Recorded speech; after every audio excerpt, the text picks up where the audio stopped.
Let's get Mr. James Gunn a working mic if we could. We need to hear from there. There we go. I said Superman! James, welcome to your home turf, Comic-Con. This is like more home than your actual home, I would imagine, by now. Oh man, this is the greatest to be back here again. I only make movies so that I can come to comic conventions. That's the whole reason we do this thing, is for these guys. So, before we launch into a conversation, we're going to give these folks a sneak peek. Are you guys ready to check out the latest and newest amazing trailer for Creature Commandos? Check it out right here. That's 4,000 thumbs up, so that's a very good start. Congratulations, guys. Look, we're also excited about this show, and also, James, of course, this is the first official project that you launched as part of your DCU. Can you talk a little bit about why start with Creature Commandos? Well, the reason is, very technical. It's because it was written when I started as the CEO of DC Studios. The truth is like I had talked to Max about creating something after the Peacemaker did so well, and doing something in animation. And I talked to thanks guys, and I talked to Peter Girardi over at WB Animation about creating an animated series. I like the Creature Commandos. I love monsters. I love Frankenstein and the story of Bride of Frankenstein, and so it just seemed like the perfect thing to do. And I wrote the scripts without even having a deal. And then I happened to get hired as the head of DC Studios, and I very graciously, thank you, greenlit the show. How would you say, when we see the show, this sets a creative template going forward, if it does at all? Well, I think what this show does is this show is its own thing, and every single project that comes out of DC Studios is going to be its own thing. This is we want this to be very different from what Superman is going to be when that comes out. We want Peacemaker to be different from that when that comes out. But also, those are just the things I'm doing. Right now, Anna and Craig are dealing with Supergirl, and it's just going tremendously well.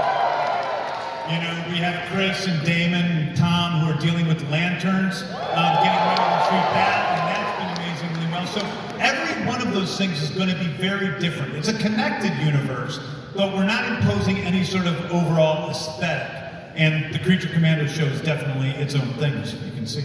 Talking about an aesthetic, there are very specific stylistic choices you and Dean have crafted here. Talk to me a little bit about, you can obviously go many different ways, innumerable ways in animation. How did you arrive at the look that we're seeing in Creature Commandos? That's a good question for Dean.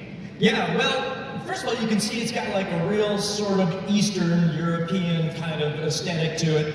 We were looking to do something that was sort of grounded, but with some style to it. So, it's got a lot of really dark tones. That palette's really kind of cool. But as you can see, it's very action oriented. It sets itself apart from, say, Harley Quinn and those kind of shows. It's I don't know. It feels more adult, I think.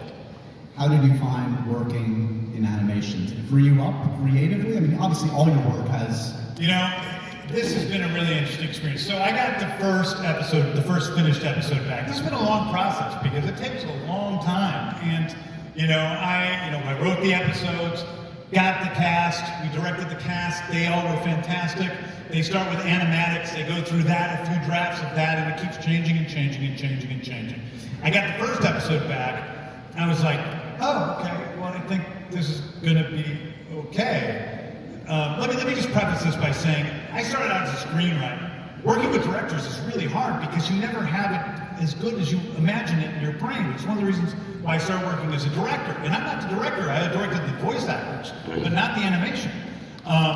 And the first episode was good, then the second episode I was like, oh, shoot, wow, this is actually really good.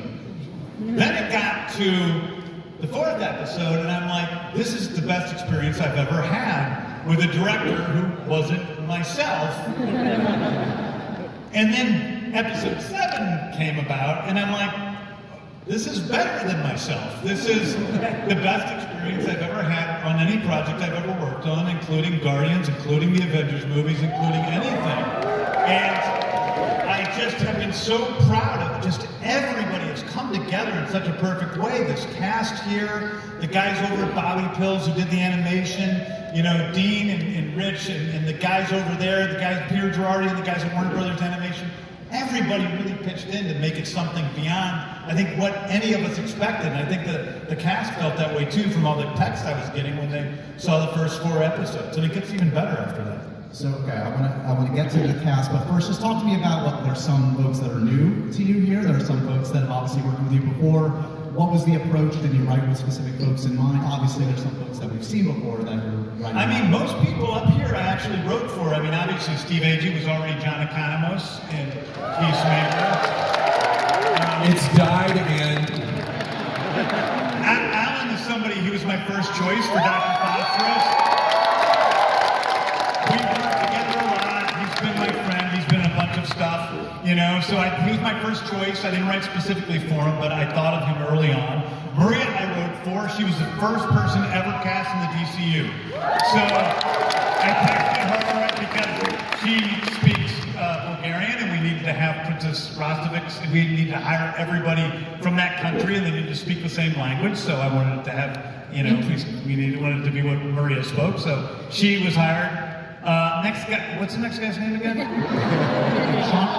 Sean Gunn. Yeah, he, I wrote the character. He already played Weasel, and then I thought he'd be good at G.I. Robot. He's fantastic. Zoe, I never met. She auditioned. She freaking killed me. She kills me on the show.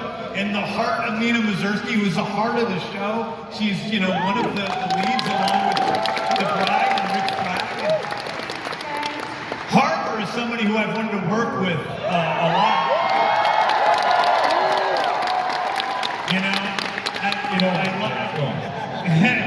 He's a genius. Please continue. Yeah, he's the greatest person I've ever met. I think that's good. That's a little much. No, he's somebody I want to work with. We offered him the role of Frankenstein. Man, you guys, this version of Frankenstein goes back a lot to the original, version of Mary Shelley, and he's fantastic. And then Grillo and I had talked about working together forever. And we've literally, for probably 6-7 years, we've talked about doing something together. And when I came over to DC, I was like, yeah, I think I have the right thing. Yeah, and I paid him some money, and it all worked out. That's right. So that's how DC works now, in payola. Yeah, when in doubt, bribery works. That's the message today. Okay, so let's go down the line. Steve, obviously, you have some history with this character. Economos in this one, similar take on it? What is it? A totally different thing when you're in the VO booth as opposed to being on Peacemaker? Economos is steadily staying the same. His arc is a straight line to awesomeness. Yeah, he's not a hero, he's not a monster, he's just a terrified pussy, and you saw that in Peacemaker Season 1, and you'll see it in 2 and in this show as well. Love it. Alan, Dr. Phosphorus, maybe the coolest name of the group. Let's start there. I'll take it, yes. Right? Coolest name. Talk to me a little bit about this character. What do we need to know? Is he a good hang? Tell us about Dr. Phosphorus. He's not a good man. He's a monster. He's a homicidal killer and takes joy in causing pain. You do get his backstory. Everybody's gonna, you're gonna see where everybody came from, their origins, and it's terrifying, and it's what created him. It's that's why they call it an origin story. Oh, thanks, Emma. Yep. I think I can't wait for everybody to see this because there's moments where you are shocked and horror and moved, and then by the same characters can make you laugh and then also make you cringe because they're so violent and screwed up. That's my character. He's one of those people.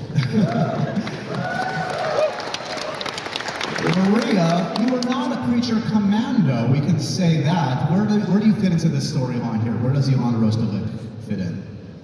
Well, I got to work with James Gunn on Guardians of the Galaxy, and I was so excited that this is happening because he's not only incredible incredibly, extraordinarily talented writer, director, leader, but the nicest human being that I got to meet.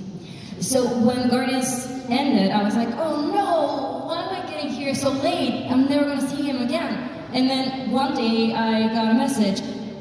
I'm writing something, thinking of you. She's gonna be this femme fatale Disney princess, and it's gonna be part of Creature Commandos. Look out for it. And I was like, what? Is it really gonna happen? And then it happened. And it's an original character that he developed, and I'm humbled and honored to play it. It's interesting. Sean, we get to see the return of Weasel, but we also see, GI robots. Yeah. Educate us. What do we need to know? Yeah, well, it's really cool. I love both these characters. The Weasel, I know that the public had been really clamoring for more Weasel after the Suicide Squad. It wasn't nearly enough. But it was really cool being able to explore his arc. We get to learn a lot more about the Weasel, for better or for worse, which is very cool. And then of course, G.I. Robot. It's nice to play a character that doesn't just screech and squeal and lick, a lot of licking. But G.I. Robot hates Nazis, which I hate Nazis. So it was really, I could immediately have something to sink my teeth into, and I love both these characters. I love this show. It's really, as James is saying, it's one of the. I've been working with him forever, and it was one of my favorite things. I was like, is this my favorite thing he's ever written? That's crazy. And it might be. I just really, really love it. We had a lot of Comic-Con veterans in the house. Ladies and gentlemen, Zoe Chao's first Comic-Con. Make her feel welcome.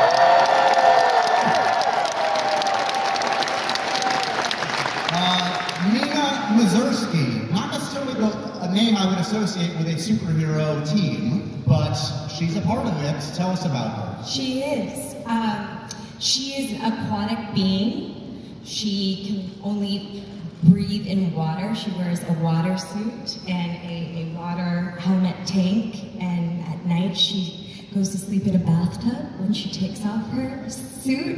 And she's arguably the kindest and most reasonable of this bunch. And even though she has a tragic origin story, she remains a very open and feeling character, and is kind of the pathos in this season, and I think that's her superpower. How does she eat? Oh, I'll tell you, Frank.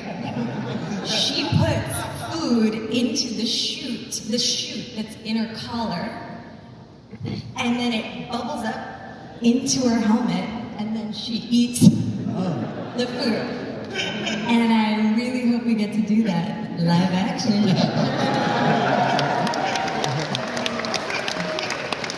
David Harbour, the always humble, calm, sedate David Harbour. Come on. What's up,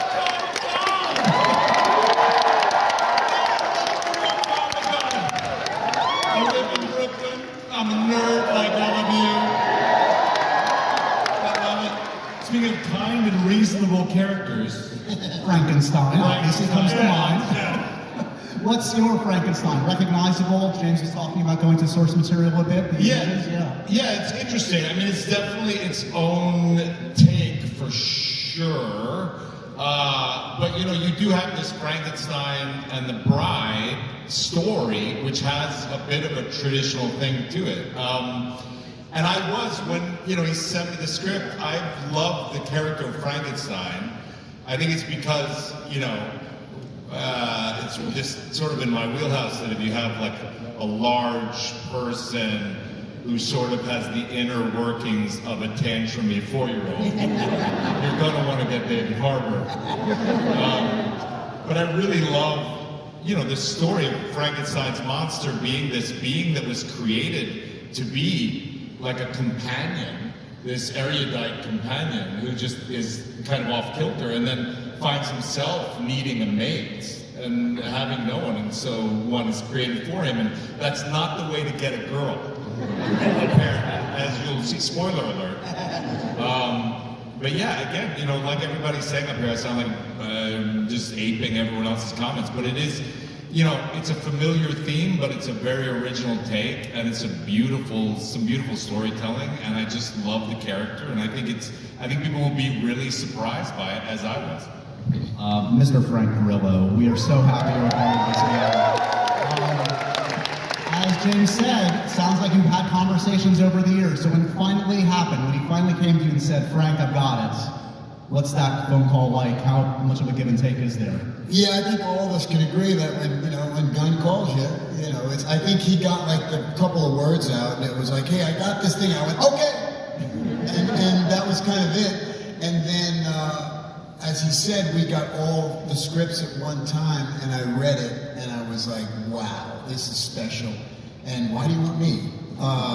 And I, fell in love with it immediately. It's a character that's kind of in my wheelhouse, like the grizzled, ex-military, troubled guy who's got to be the straight man and take care of all these maniacs. And it was a lot of fun. I got to work with David in the booth, and I was on the ground most of the time because he had me hysterical laughing for about 4 hours, and then crying a little bit. He got me, yeah. There's a bit of a bromance between Frankenstein and Rick Flag Sr., which comes easy when you're working with someone who's devilishly handsome. Go on. That's right. But it was a really fun little element, and we got to, because in animation, a lot of times you don't meet anyone you work with. Like, I haven't met any of the rest of you. Hi.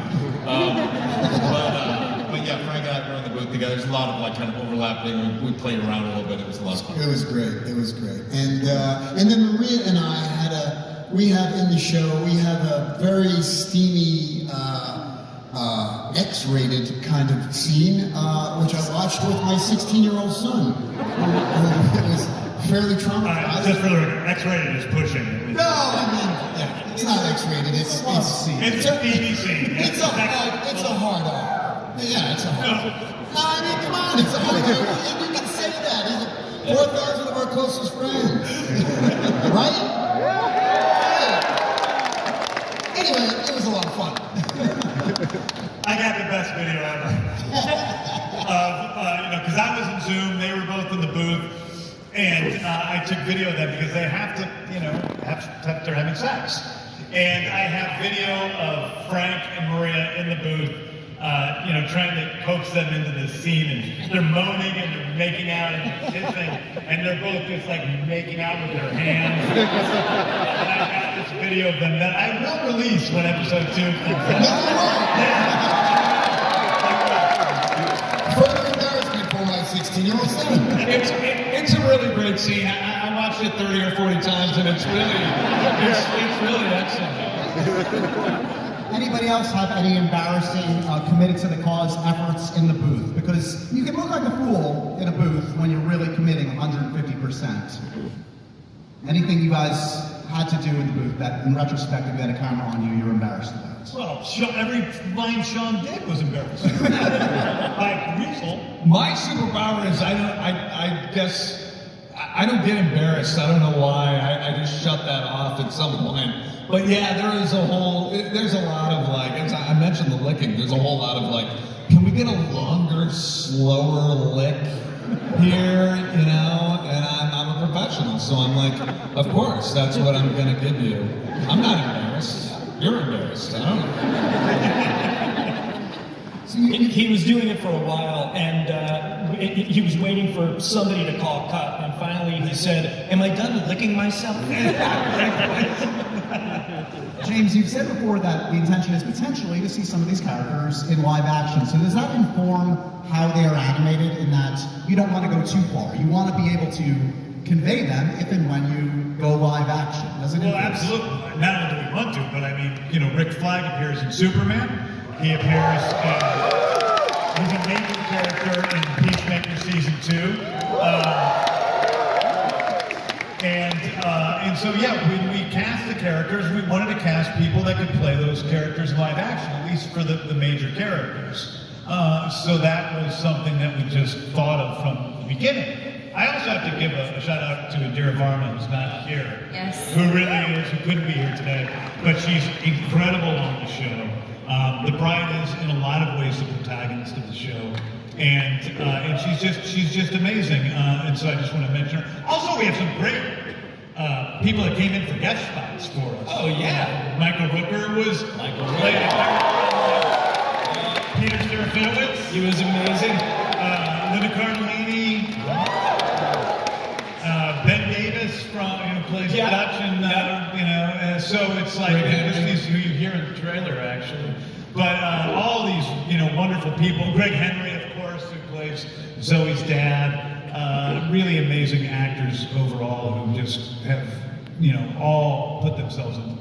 Is it, speaking of the looks of them in animation and live action, Frank, is it true when you saw the animation version that it kind of influenced how you were going to be shown in season 2 of Peacemaker? Or you kind of looked at how... I did. I wanted to cut my hair the same way. I wanted to make it white, kind of like what James has going on. I really wanted to look exactly like that. I wanted somebody's body imposed over mine. But I was doing another show at the time, Tulsa King, and I was like, I had longer hair, and we kind of had to reverse engineer my hair because of, and so I never got to do. But in season 3, I think maybe. What? You go suddenly. Yeah, I go white. And maybe I could cut my hair a little bit. Yeah. We get it as close as we can. We did. Yeah. It must. But people have asked, like, is my hair white and stuff, and I'm like, no. It must be invaluable for you guys, though, because I assume you saw renderings of your characters when you were in the VO booth. How did that inform your portrayals of your characters? I didn't see the character drawing till afterwards, but I know what John Economos looks like because I've already been doing it. So have you seen Nina? Did you see Nina before you recorded? No. Oh, really? I don't think so, but I was like, there are my gills. Yeah. And so... How do you know, okay, we kind of alluded to this before, you talked about kind of, a love scene in the show, but like, the ability to go big and weird and extreme in animation, like how far to push it. Is that just an internal barometer you have for yourself? There was one thing in the show I remember that I thought was too much, and I pulled it back a little bit, but not very much. No, I mean, for the most part, when you have actors this great, you're just giving little, nudges one way or another. Can we also allude to maybe the structure of the show, which I found very interesting, in that this does tell a single story, while at the same time exploring the backstories, right? Yeah, I mean, we stole it from Lost, but basically it's, the first episode is, you just see the team come together, but then every episode after that explores the backstory of one of these characters. Not necessarily the origin, in some places the origin, but just something from their past that we see about how they got to the place where they are today. And we get to know these characters in a much more intimate way because of that, and I think it's a really fun way to get to know them. You see that some of them are a lot better than maybe we think they are at the beginning of the series, and some of them are even worse. So it's really fun. I think that, a lot of people have said to me, well, this is Guardians of the Galaxy, it's about a team of misfits coming together, and I'm like, well, there's some truth to that, but the truth is, this is like, at the end of the day with the Guardians of the Galaxy, you know that those characters are all good people and animals and trees. This isn't necessarily the case. This is kind of like Guardians of the Galaxy with the sentimentality stripped back, because the characters aren't all perfect and the stories aren't perfect. And characters die, and it isn't always for a purpose, like when Yondu dies at the end of Guardians 2. Sometimes it's just a tragic circumstance. And it's a darker story than that in a lot of ways, but hopefully equally invigorating. That being said, I've seen 4 of them. It is hugely emotional. I don't tend to cry or get emotional watching animation short of Pixar, but you go there, you really do push it, and it's very effective. Yeah, I remember writing one of the episodes, I don't know which I should say which one, episode 4. I won't say who it's about. And I walked I was in Colorado with my wife Jen, and I walked into the kitchen and I was like, I think this is the saddest thing I've ever written in my entire life. It is really heartbreaking. And I could feel it in my bones how sad it was. It also happened to be the episode that I was the most insane about getting right, you know. Yeah, you were really on top of that one. But it was great. And when we were working on the episodes, I give a big shout out to Rick Morales, who was our animation supervisor, did an amazing job. As we finish each episode, we'd come in and see each other and go, is this as good as we think it is? And it was just like, it kept growing, and we felt in love with the project as we were working on it. I assume by now, most, if not all of you, have seen some of the episodes. What struck you? I mean, obviously, it goes to a whole other level. You're in the VO booth, you read the scripts, but then to see all the art come together, it must be a trip. What struck you? What surprised you? It's sexy. Ooh, it's so sexy. Super sexy. Yeah. You're not used to it in animation. I mean, that's not the kind of stuff I watch. But it's a French company, right? A French animation. Yeah, Bobby, and they're fantastic. They're really incredible partners throughout this whole process. They invented tongue kissing, so they know about sexy. And there's sexiness. It is an adult show, and it has all the adult things. One of those things is sex. So much sex. I thought Bobby Pills was a guy. It's a great name for a guy. I am Bobby Pills. I animate. I thought it was a woman. I knew that. As you said, James, it's something about the unexpectedness of, like, you find yourself falling into these characters as you're watching the episodes and falling into the emotion, and then they'll do something really, and you're like, oh, that's not a good thing. I don't like it. You're not going to actually just murder them. Oh, I guess you're. And there's something about that unnervingness that I really enjoy. Like, everything's unexpected. There isn't a sentimentality to it. You're not sure where it's going to go. You do fall in love with the characters, and I think you feel things for them. But then they also will do things that will infuriate you, and I really like that. But I'm a weirdo. That's where you're in the right place. Don't worry, Dean. Dean, obviously you had extensive experience in animation before. What do you think you brought from Harley Quinn, etc., to this project? How do you take it to the next level? What do you take the learnings from there to Creature Commandos? Well, maybe the one thing that this shares in common with Harley and Kite Man to some extent is, even though those are comedies, pretty clearly comedies, we took them seriously dramatically. Like, we took the relationships very seriously.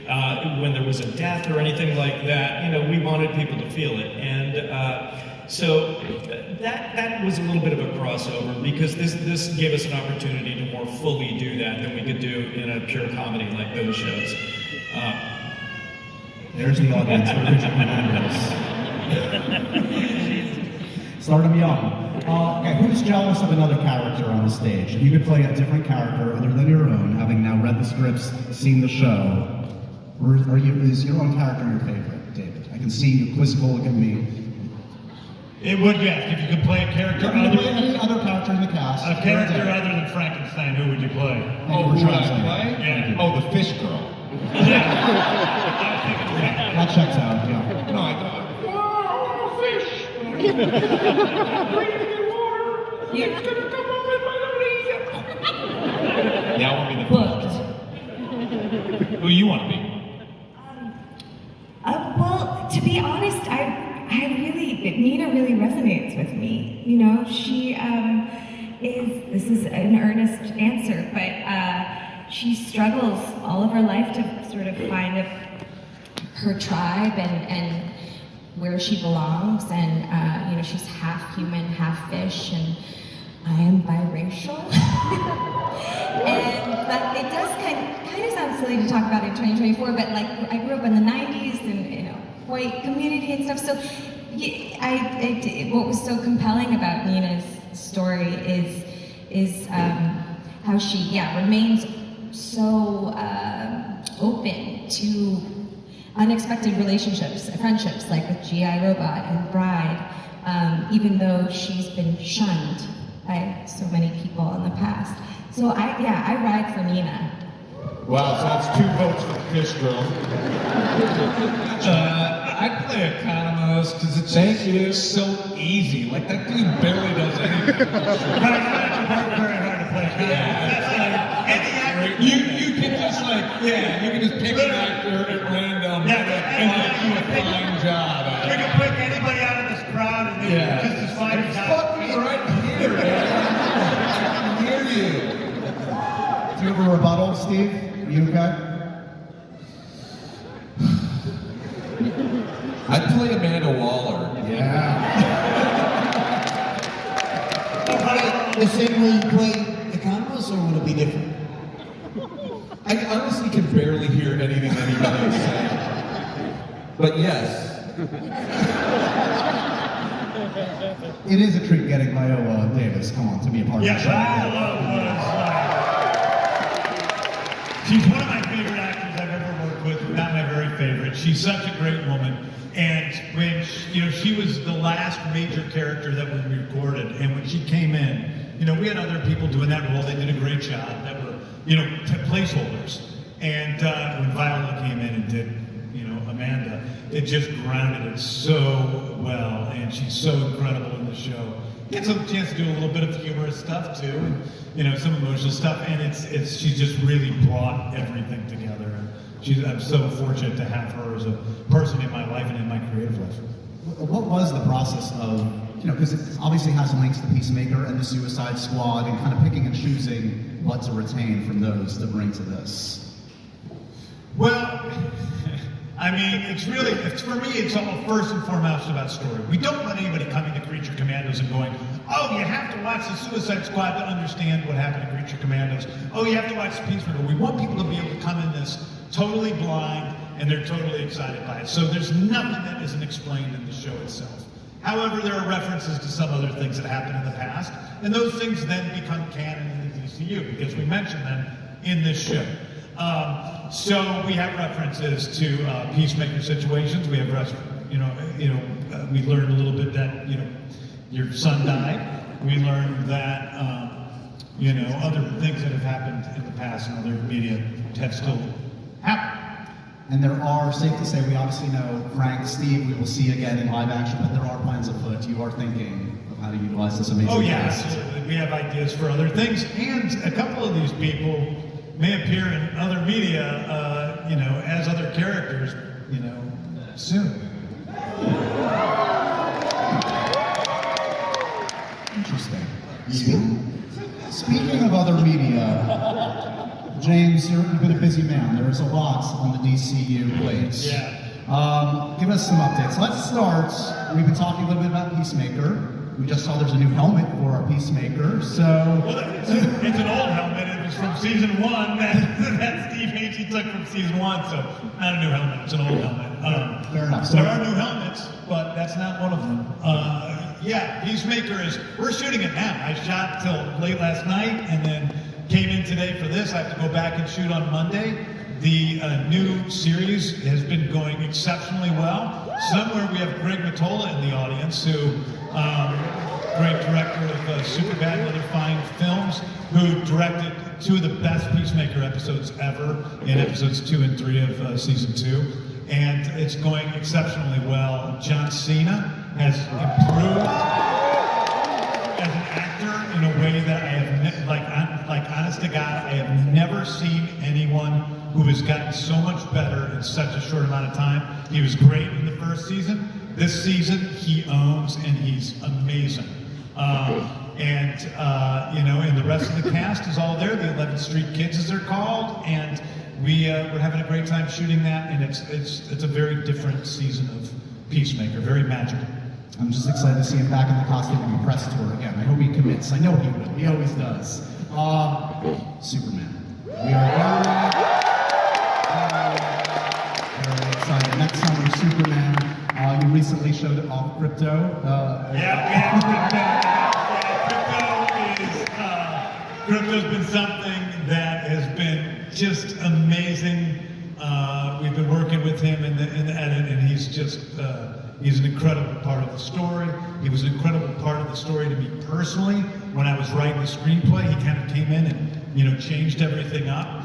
And the movie is going extraordinarily well. We're deep in the process of editing.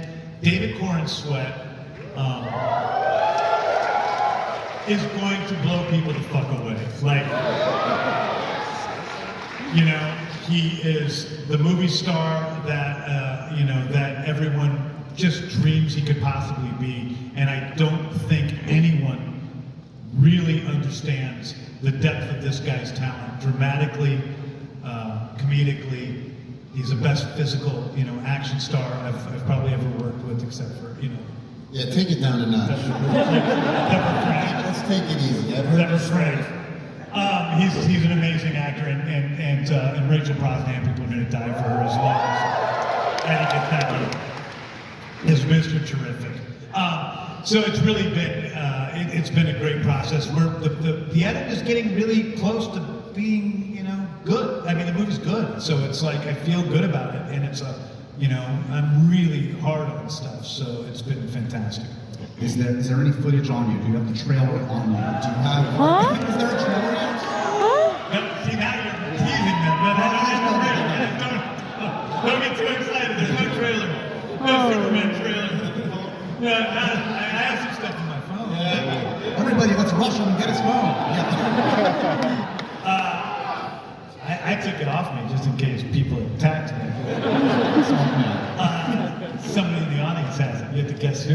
Yeah, no, it's yeah. There's lots of stuff. It won't be too long before we see a trailer, but it's also not going to be too soon. A little update on Supergirl. We have a director. We have a Supergirl, obviously. What can you tease about the story we're going to see for Supergirl on the big screen? Well, so you know, Anna and Craig, the writer and director, have been doing a fantastic job of spearheading this. We start shooting in England in January. I just saw, I don't know if I'm supposed to say this, but I'm going to say that I just saw the screen test for Ruthie with Millie Alcott, playing Supergirl, and it's, oh my God, I'm so excited. And yeah, and that's another project that's just been blessed from the beginning.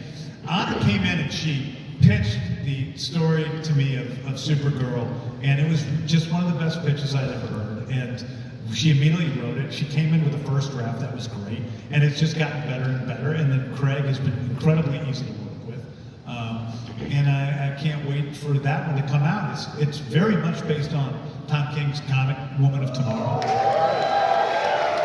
There are, of course, differences because it's a 3-act structure, so it's a little bit different in the structure, which kind of goes through various stories. But it has all those major characters and major themes. Supergirl's a mess, and it's something I can't wait for people to see. I think it's a completely different, unique take on a superhero. And talking about unique takes, it sounds like the Green Lantern story we're going to see in Lanterns. We're all very excited about this. The casting has just come together. Yeah. Aaron Pierre, Kyle Chandler. That's right. Well, Aaron Pierre is somebody who I've wanted to work together with for a long time. He's, you know, people don't know, but he was almost Adam Warlock. He's an amazing actor, and I've just really admired him from the beginning of his career. And so when it got down to it, you know, he was just fantastic. And seeing him read with Kyle was sort of one of those miraculous moments where you go, oh my God, I don't care what they're saying. I just love everything they're saying together. Chris, Damon, and Tom have put this thing together. It's another project that's been blessed from the beginning. It's something, when we first started the DCU, in the first couple of weeks of heading this up, we got together with a group of writers, and Tom King was one of those writers, and we were in this room, and we came up with sort of this concept for Lanterns, and then we got Chris and Damon involved, and it just kind of has come out very easily, very naturally. It's a much more, it's a very grounded series, a very real series, which is strange to say in a Green Lantern show, but it's going to be something like nobody's ever seen before, and I can't wait for people to catch it on HBO when it comes out. You've got a lot on your plate, sir, so we thank you for lending your time to us today.